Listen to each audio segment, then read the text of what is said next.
Now we're going to get down to the nitty-gritty of what Indians are all about. I still say we Indian people are believers in the truth. This is the way of life that was given to your people. You're born an Indian, you're going to die an Indian. Indianness is a good life. You're facing an Indian this afternoon. Good Saturday afternoon out there, everyone. Welcome to your number one source for Native American television news. It's Native News Today, and I am your host, Jason Salzman. I want to welcome you in with us here in Muskogee Media Studios as we prepare for this week's episode. We've got a great show for you, lots of things to get to, and we've been chasing down stories, really working diligently around the clock, getting some things. We have a little bit of everything for you. We continue our series with our executive officers. We'll also have a sort of a human interest piece. Really, it's a short film that I shot, produced as a look into the custom tradition of our Native American families, our Creek families specifically, of picking, cleaning, and cooking wild onions. So we'll have that, tafumbaji, and we'll have that for you in between some of our stories here today. But we wanted to start off with no other way to start off. We've been covering our health deficit at the Muskogee Creek Nation around the clock for you citizens, getting all the information that we possibly can.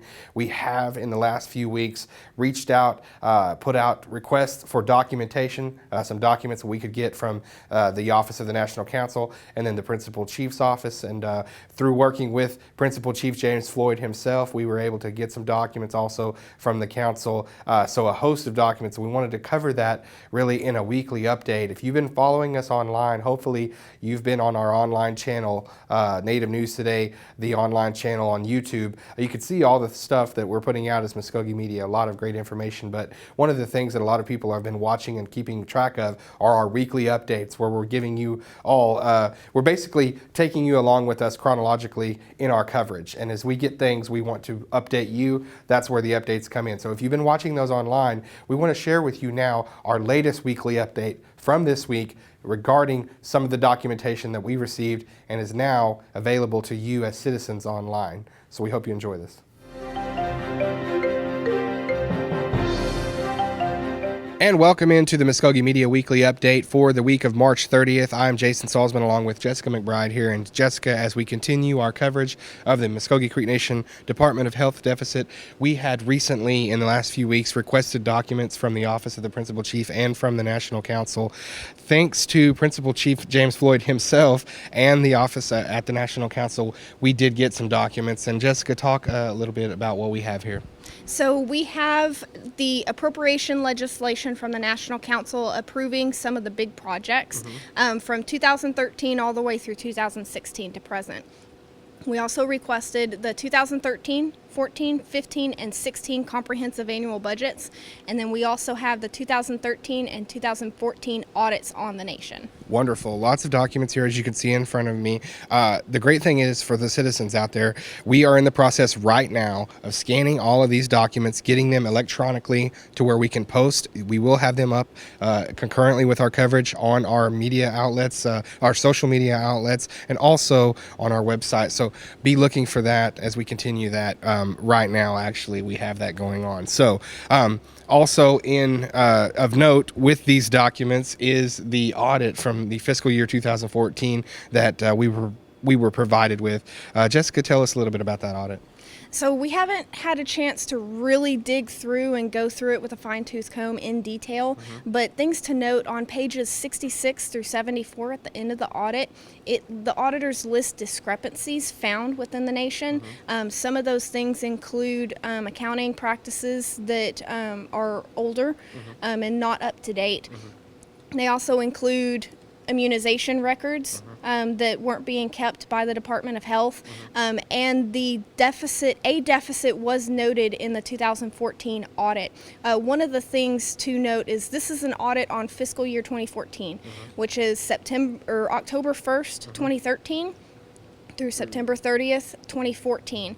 This audit is dated June 29th, 2015, and is addressed to the National Council and the principal chief's office. A link to this report is available down in the description of this video, so citizens can look through it themselves. Absolutely. And when you look through that, we will be providing coverage throughout the day. So stay with us as we break this down, this document. And another thing to note in there as well is if you look as citizens, what we've been covering and following as big events, I would say, in the tribe in the last few years with discrepancies, you would say the situation we had with the Office of the Second Chief, also our housing coverage that we did, those are all indicated in the audit, and you can read about the findings and what they have to say about that as well. Also let you know that there will be continuing coverage on those things that are found in these documents, so we can continue to finish out those stories and really finish it out to the end, like we are doing this health deficit, and we want to get to you citizens. So as we said, all of this will be made available shortly and concurrently with our coverage online, so you have electronic copies. Would encourage you to open a tab, get these documents up when you're watching our coverage, when you're following us, to have something to follow along with. We will be referencing pages, we will be referencing sections, so it's a great thing to have, and we are just so thrilled to be able to provide the citizens with that to right to the palm of their hands. So it's a great thing, it's a great resource to have. Jessica, thanks for breaking down some of these documents that we've been able to obtain, and we'll be seeing you shortly as we continue our coverage here on Muskogee Media, all of our outlets. Stay with us as we continue this coverage as well as other stories that we were following.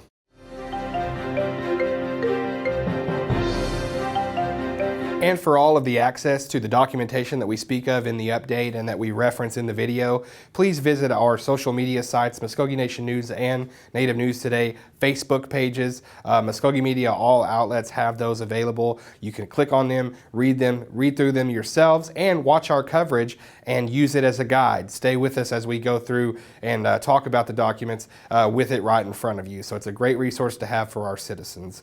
As I said in the opener, went out recently out in the Kellyville area to document what I wanted to do was basically show from the beginning process, digging up, picking wild onions, cleaning them, then cooking them. But I wanted to make it a human interest, to make it to where it's a family thing, because it is with our Creek families.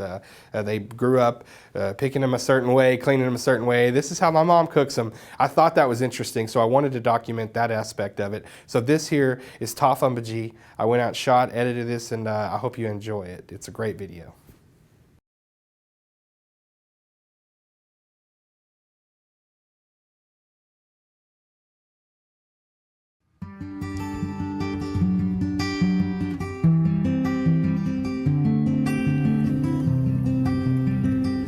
I grew up out in Kellyville, and Habron Lake is always where my mom used to take me to get away from everything. It's really relaxing out there. We used to just go out there and sit and pick onions with my mom. She would tell me stories, and it was why she was digging. It was just like she had a story for every time she was digging an onion out. And she would teach me how to go through the dirt and sift through the onions and pick the garlic out from the onions. And she'd make me fill the holes back up with the dirt after we picked them.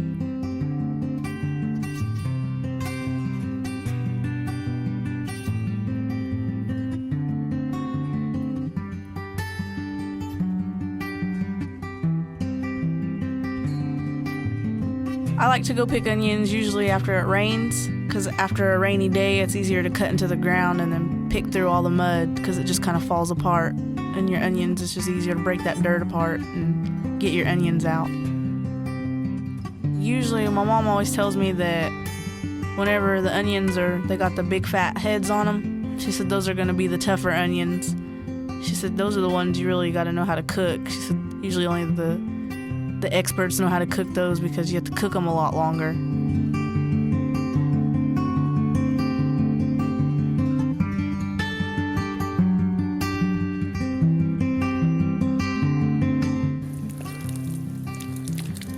My mom always tells me just put a little bit of water on your onions and let them soak.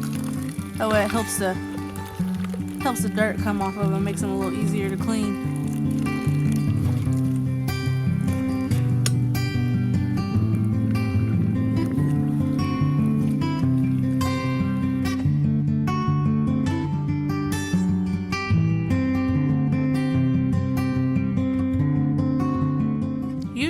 the way I've watched my mom do it, after she cleans them, I've seen her use a knife to cut them in pieces, and then I've seen her use scissors because she likes the scissors because they're easier. Because you can just hold them in your hand and just cut them as you're going down.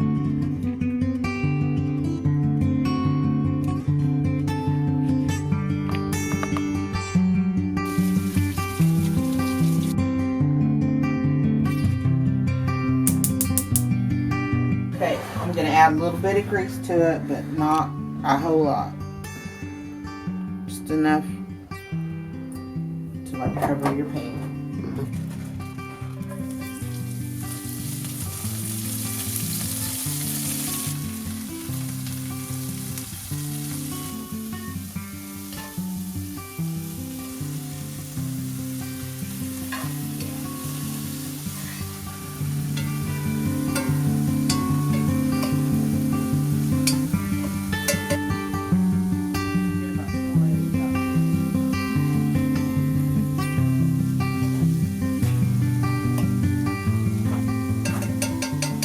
Just take time and keep stirring them. They're going to come out where they're all cooked, and they're not going to be undercooked, and they're not going to be overcooked. You just have to stay over it and wash your food, and it'll come out like you want it to. Get your eggs all beaten. You don't want to put no salt in it because you already got salt in your eggs.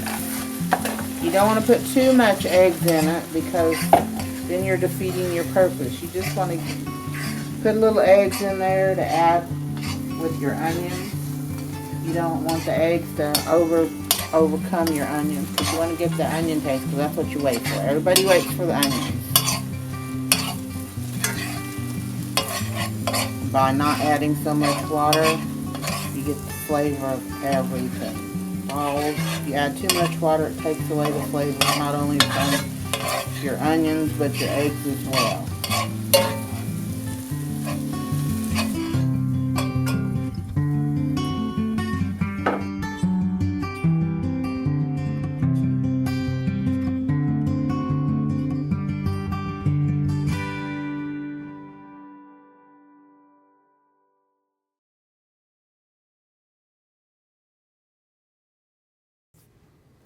Had an excellent time there working on that video. As you can see in the end, a lot of people to thank. So I want to thank all the folks that were made that possible, including our own Chelsea Rich doing some great photos for that anthology there. So great thing. You can find that on our YouTube channel as well. You can watch it as many times as you want. It's real popular right now. So I hope that you go on there and do that.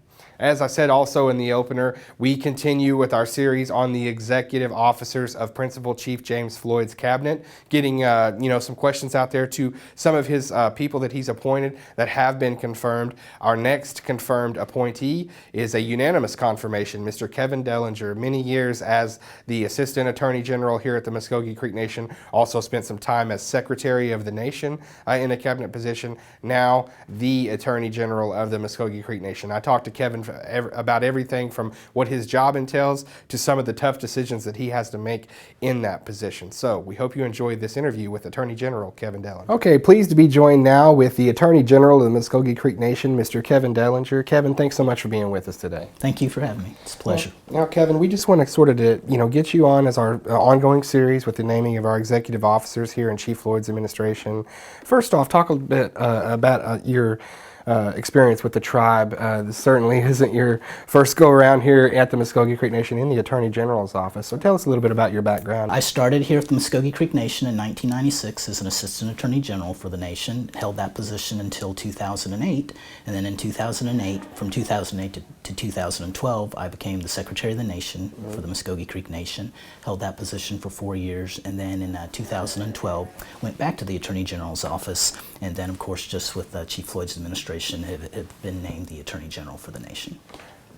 As Attorney General, you know, you have certain responsibilities, you know, swear an oath responsibilities to this nation. Can you talk about some of those responsibilities and what they entail? Yeah, I think the biggest thing we do is, you know, we represent, we are the legal representatives or the attorneys for the Muskogee Creek Nation, you know, as a whole. We are legal counsel for the tribe. That involves providing legal counsel to the chief's office, the executive branch departments, agencies, and even council as well. They can request legal counsel from us as well.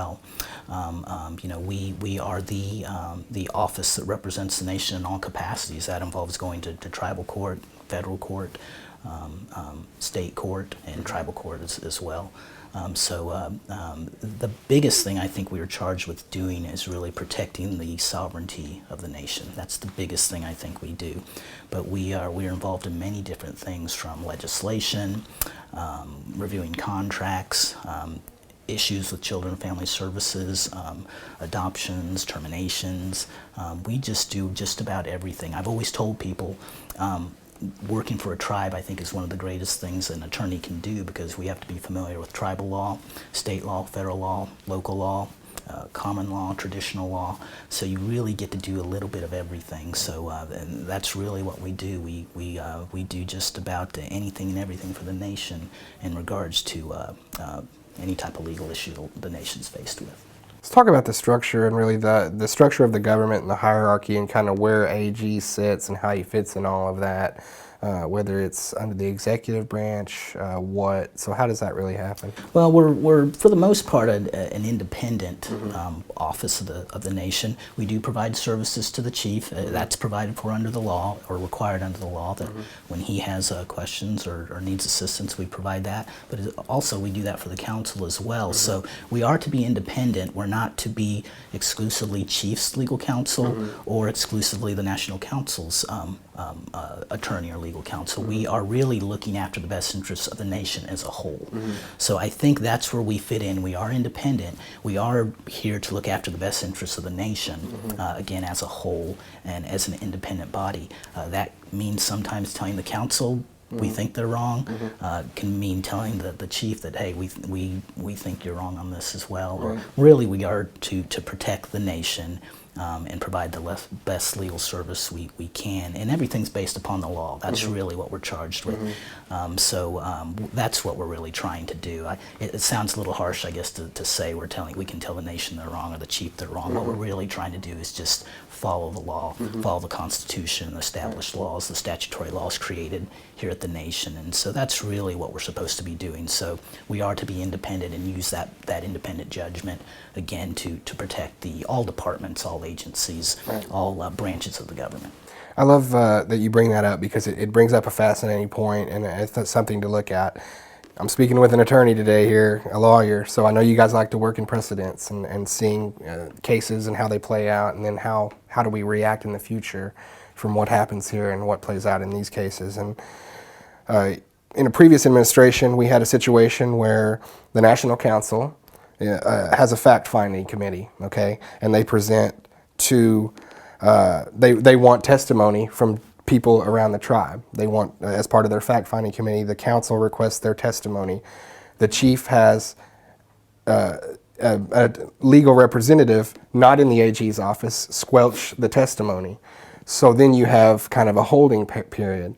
Where does the AG's office come in that? Because we saw where it was almost like a hands-off approach, like we're not touching that, but what would your Attorney General's office do in that situation? Because, where we say we have to represent the whole tribe, it's kind of putting you in a position there where you have to pick one, like we were talking about. We actually just went through a situation like that.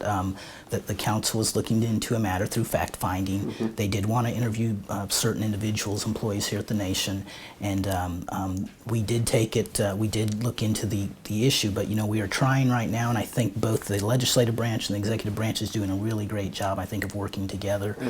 And What we recommended, the council wanted to interview some employees, and we just recommended that they subpoena them, as the council has the power to subpoena employees and tribal officers under the law.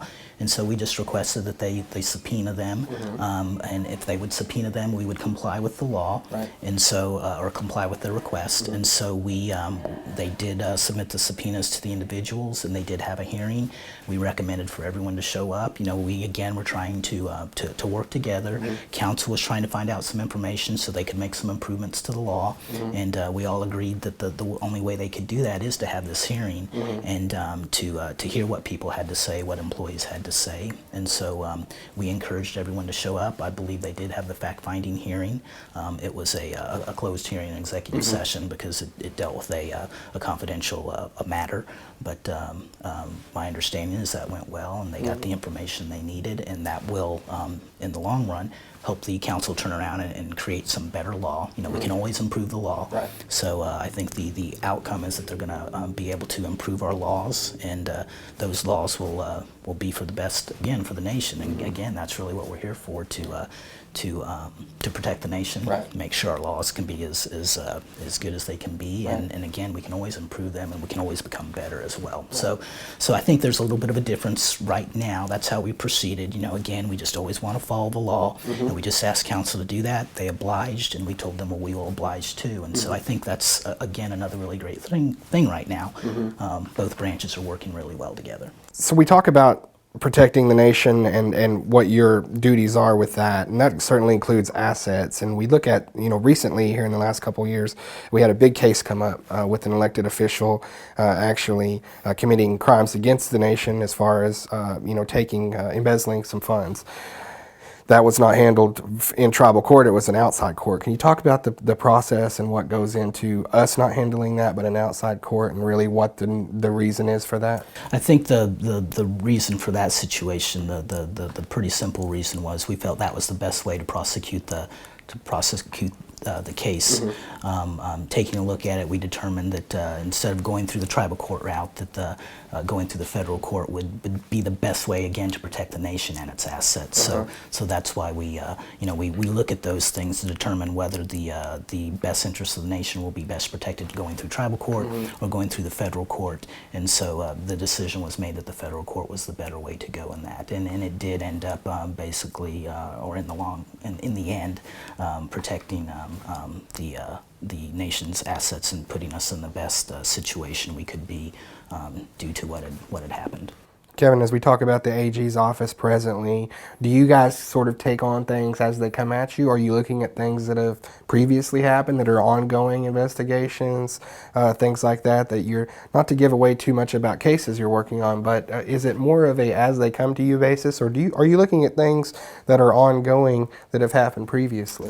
It's both, okay. Yes. Things that have happened in the past are looked at, and things that, as they occur, are looked at as well. So yes, we're doing both. We're looking into things that have happened in the past and things that are happening currently.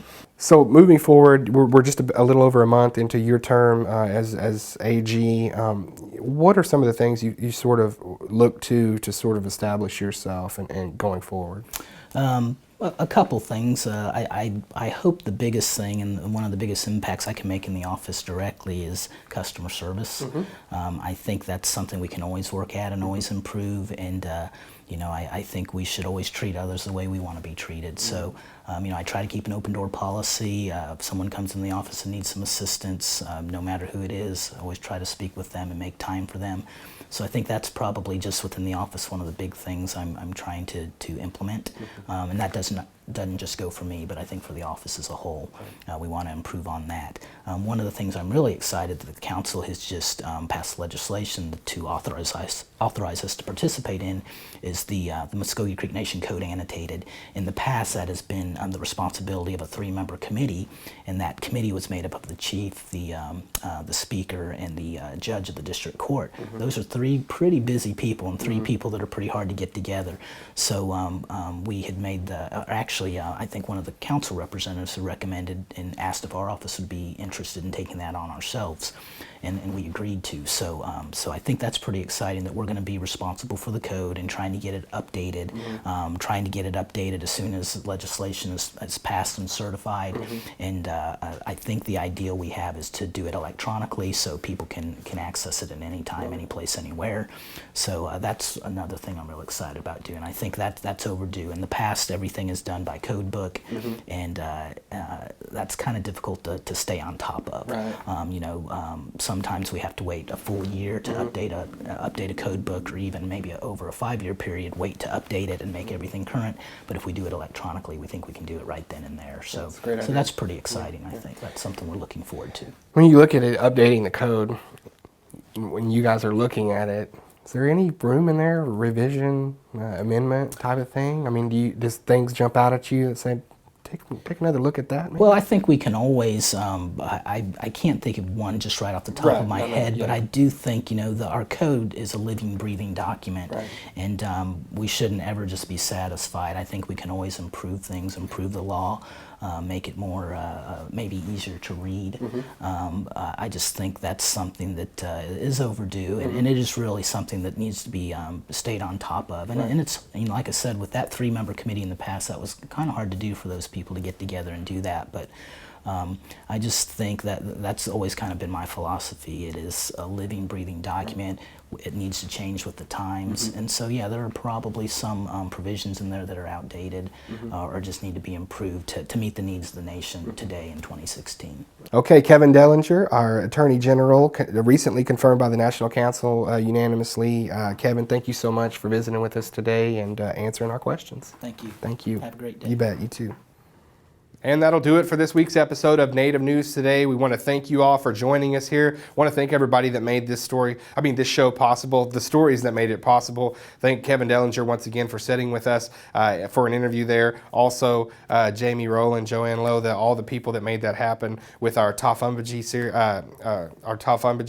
video. We want to thank also Jessica McBride as being part of Weekly Update and getting everybody out there up to speed on all the documentation that we've received. I wanted to let everybody know out there, big things happening here at Muskogee Media. We're totally rebranding. We're totally coming through with a brand new website for Muskogee citizens. Folks, you're going to find everything you need on this. You're going to find all our stories. You're going to find our videos, our newspaper articles, interaction, sections to where you can contact us for ideas, information about our hotline, our tip line. All of it is going to be on the brand new MuskogeeMedia.com. That's MVSKOKE. media.com, and that's going to be a place where you can go. It will be your reference, your resource as Native American citizens of this tribe, the Muskogee Creek Nation, to be involved in your government, seeing what's going on, getting the information that you need about what's happening, and being a part of it all as a citizen. There's over 80,000 citizens in the Muskogee Creek Nation. You all are single stakeholders in this tribe. You need to know what's happening with your nation, and that's what we're here for at Muskogee Media. So MuskogeeMedia.com, the all-new website, is going to be a fantastic resource for that. A big, big thank you to some people here at Muskogee Media that have made it happen. Amanda Rutland, Joshua Slane, Mark Hill, Chelsea Rich. There's just a few of the names that have really been hustling and making it happen with us with the rebrand and with the website. So I wanted to throw that out there and thank them very much and for their hard work and their diligence to bring this to you citizens. And we couldn't be more thrilled about launching it this week. Well, stay with us here online. You check us out on our online channel, YouTube. We have videos weekly coming up, so we want to stay on that. Facebook as well. For everybody out there, we'll see you next time. This has been Native News Today. You all have a great week.